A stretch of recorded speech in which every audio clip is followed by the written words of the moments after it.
Hello. I talking to you today about my book, The Flow Beyond Fear, Embracing the Tao of Transformation. And why that's so meaningful for me is the Tao in particular. For the last 3 years, I've listened to the Tao Te Ching, specifically the Steve Mitchell translation, um, 500 times. Definitely not the Steve Miller Band, but hey, if you like Steve Miller, then by all means. But there's something about that book. There's something about that wisdom. It it in many ways it's quite opaque. It's very simple but complex. Complex not the right word. Complex because my mind makes it complex. I don't fully understand what's said there, so it seduces me to look further.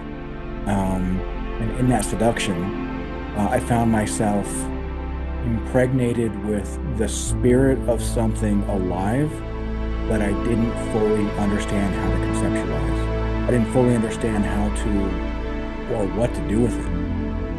And as I would listen to it, as I'd listen to great philosophers, Alan Watts, read wonderful books, whether it be written by David Hawkins, Peter Sage, my mentor, whether I am engaged with learning from my spiritual master, Ed Stracher. When I say master, think sensei, and that's effectively how I'm using it. I've found myself to let go more and more, and not let go in the sense of giving up, but let go in the sense of trusting that there's something I don't understand. I don't understand why I'm going through what I'm going through. I don't necessarily understand why things that I think that I want, why they fall apart.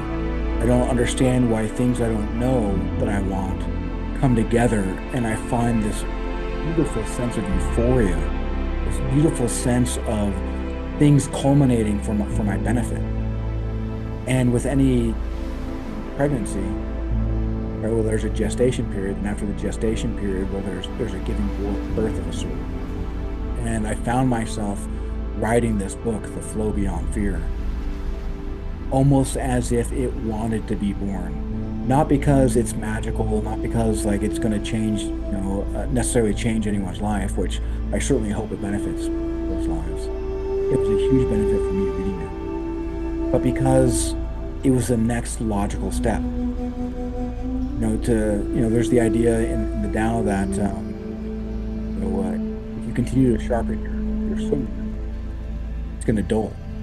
Right? You can only sit and prepare yourself for so long until that preparation demands that you do something with it. And I didn't necessarily have any specific plans to do anything with it, other than just to trust, other than to fall deep in the seductive and beautiful poetry written in the Tao Te Ching, incorporate it into my meditations, allow the universe to unfold the way that it wants to unfold, and show me the beauty it has for me, not because I'm trying to force things, not because I have some preconceived notion of where I'm trying to go, but because, as Alan Watts talks about, because I'm now participating in the dance. And in a dance, you aren't trying to necessarily get anywhere in particular. You are involved in the dance for the sake of the dance and enjoying yourself to the fullest extent. And, I will admit that there have been times where I've been sorely disappointed. Some of that in myself, lack of discipline, some of that in the way things, fell apart. I only have control over my actions. I don't have control over, the results, that stem from those actions. There are times where people in my family just didn't understand my path, why I did what I did. I almost don't understand. I mean, I kind of don't. I do, but I don't. There's a knowing. There's a deep knowing. I don't know that I can use words to tell you exactly what it is what it is that you'll get from reading this book other than things will make sense. Not because you read it like, oh my gosh, Joshua is so brilliant, which, hey, don't get me wrong. You want to talk about my brilliance, maybe let's set up a Zoom meeting, right? Go on. But my point here is in the same way that the Tao seduced me to look deeper. And by looking deeper into the words, I look deeper into myself. Within this book, I've got practical exercises. I've got questions to help you dig. And I attempted to write the book in a poetic and artful way that is very akin to a dance. Also, dances don't necessarily have preset times. I mean, other than maybe the song and the timing of the song when the song ends, but preset times of when the dance is over. So I attempted to make the book very simple to be able to pause, right? It's not the most complex book, but it can be quite deep at times.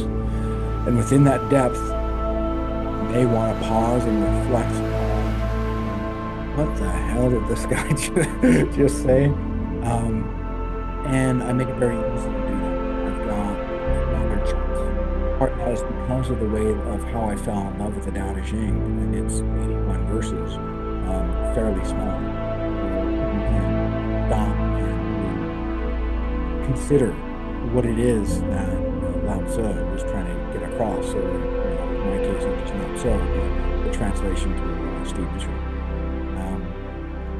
With that, I hope that it brings you a feeling of solace, the same feeling of knowing, not because Eureka, I know exactly the goal I'm going towards. Like, you want that? I'm probably not your guy. Probably not the one that's going to give you blueprints to build a 7, 8-figure business. Right, my mentor, Peter Sage, right? Maybe that's more appropriate for you if that's what you're looking for. If you find that there's just something about life that feels off, maybe you find yourself questioning, like, is there more to life than this? Maybe you've been wrestling with demons in your lives, whether they be real in the paranormal sense or figurative in the psychological sense. Right? The shadows of the way you were raised, childhood trauma, wartime PTSD, something that I'm certainly familiar with. My family is certainly familiar with. Being raised by raging alcoholics, or maybe you were had violent interactions in your lives, and some part of you can't let that go. This book is an invitation to examine these places that are scary to visit, they're scary to look at, in a way that creates a safety zone for you. Because you can't get hurt. You can't get hurt when you are doing things appropriately, aligning your energy in the right way, in a manner in which allows you to examine and not to force. Does it mean that everything is going to poof, be fixed in a second? No. Does it mean that perhaps things could get worse before they get better? Well, I don't know. That's kind of a Buddhist concept too, that when you first wake up, you may not realize that you've been sleeping in a sewer. So when you wake up, and then you got a big turd that slaps you in the face, like, what the F?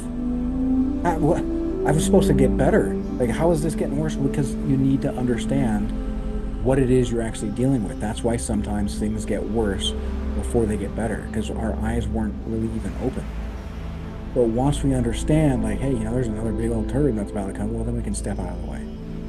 And we can climb our way out of the sewer. We can climb our way out of the abyss, out of the darkness, out of what no longer serves us. And just like a tree, right? Just like a deciduous tree, meaning a tree that drops its leaves, we can let go of the things that no longer serve us. But more than that, the leaves that fall from the tree fall to the ground, and as they decay, as they biodegrade, well, they're nourishing the soil. Not only are they nourishing the soil, but then the mycelium, right? The fungal network in the soil, the bacteria in the soil, where they can use these nutrients to help pass back and forth and trade. There's an incredible, trading platform happening, in the soil with plants sharing materials back and forth through their root systems, using sugar, leveraging the carbon. And when we can let go of the things that no longer serve us, it isn't just that we're lighter because we're no longer having these things pull us down. It's also that we allow ourselves to learn from what that lesson was. Right? Trauma just means that there's trauma as I understand it, effectively is essentially a lesson that we've refused to learn because it was so freaking scary. It was so shocking that our minds retreated into ourselves. Just like a child. When I was a child and I was frightened, what I do? Wonk, hold the blanket right over my head. Terrified.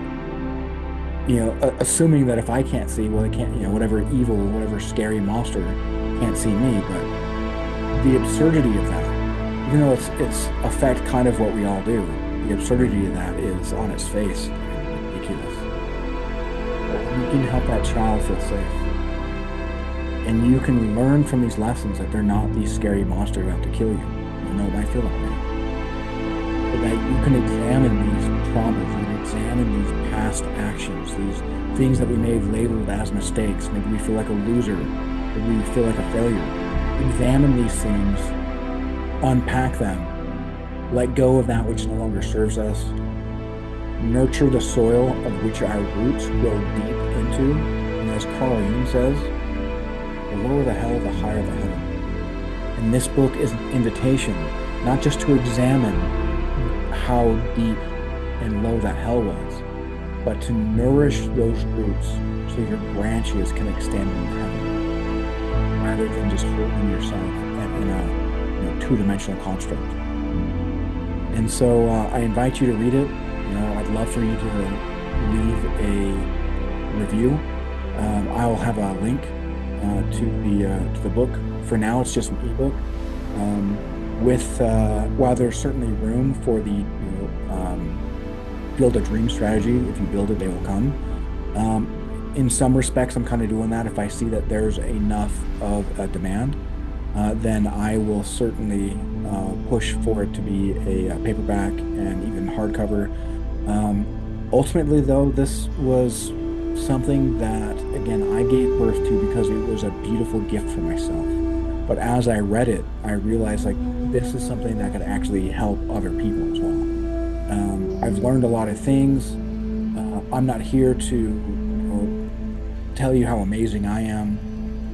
In much the same way that Jesus came down and said, hey, things ain't all about me, right? I'm here to tell you how cool you are. I hope that this book comes across that way as well. Not that I'm certainly amazing. I actually went out of my way not to really use a whole lot of personal anecdotes. There's a couple parts where I did just because I feel like it helped drive the point home. But I really wanted to keep the wisdom, based around the wisdom itself, and not about, hooray, Joshua's amazing, let me tell you about how amazing I am, because it's so easy to do that when writing a book. And I mean, trust me, I have certainly fallen prey to the seduction of my ego. And ego is not a terrible thing. It's a wonderful gift to have a honed intelligence. In the spiritual realms, in the spiritual communities, you'll hear a lot of people talk about, ego death. Ego is such a bad thing. Maybe. Self-centered ego certainly is destructive, right? Good, bad. If there's anything I think that you'll get from this book is that good and bad isn't quite as narrowly defined as we think it is. And if we try to narrowly define it, we're doing ourselves a huge disservice. Because what we often label as bad just means that there's pain associated with it. And pain is one of the best teachers there is. Because as a human, we almost always need to figure out what it is that we don't want in order to find what it is that we do. And this book is an invitation to look at those things to help you find what it is that you do want. And within every chapter, you'll find a series of questions And within those questions, again, within every chapter, a way to dig a little bit deeper, to not just read it, but to turn it into an exercise. And look, if you don't want to read the questions, you don't want to go through the questions, hey, I'm not here to force you. I do think, however, that as you read them, you'll find that the questions are inviting enough that you'll probably want to at least play along. And look, at the end of the day, if it doesn't resonate with you, hey, that's all right. Not everything is for everyone. I certainly am not I'm not looking to change the world, because I've learned, it took me a long time, I had my head up my ass for a very long time. It took me a long time to realize that the truth of that notion that if you want to change your world, well, you first got to change yourself. Right? Once you change yourself, that's when you change the world. Because, as Einstein said, we can't solve problems at the same level of consciousness, right? This is a paraphrase. We can't solve problems at the same level of consciousness that created the problem in the first place. If I've got all these problems all around me, what makes me think that I can change the freaking world? I can solve the world's problems, and I got all these problems myself of my own. And once I started to, as cliche as it sounds, let go and let God. Right? I don't think of God in the sense of a big man, big scary guy in the clouds that's looking to condemn me and point his finger at me. Naughty boy, you are Joshua. But let go and let go. Let the way of nature, by following it, as Rumi said, as you walk the path unfolds, the path reveals itself. And that I don't know that I could think of a truer statement. I am blown away day by day how many synchronicities just pop in my life simply because I'm trusting the process. I'm trusting this gestational period as well as the giving birth. And I invite you to read it. If you like it, awesome, leave a review. If you love it, please leave a review. Don't like it, maybe don't leave a review. No, if you don't like it, look, if you don't leave a review, you think it's stupid, by all means. Just be authentic. That's all I ask. Just leave an authentic review. Anyway, thank you so much for your time. I really think that this wisdom, a lot of people might think of the Tao as something very esoteric and not really know a lot of like how to utilize the Tao, or what it even means, or how it can apply to their lives. I invite you to give it a chance first, and then make up your mind once you read it. It's fairly short. It's not super long, fairly easy to read. And once you give it a chance, I think that you'll find that it'll be even easier for you to give yourself a chance. And when you find that ability to examine some of the darker areas of your life, giving yourself a chance, trusting in the way, or the Tao, the way of nature, trusting in the way, no longer partitioning good and evil. Well, I only want good, therefore the evil can go away. That causes a lot of problems. That, a very short-sighted way of thinking. And anyway, love you all. Really hope you enjoy the book, but if you don't, again, I'd love an authentic comment. And may love and light always guide your path.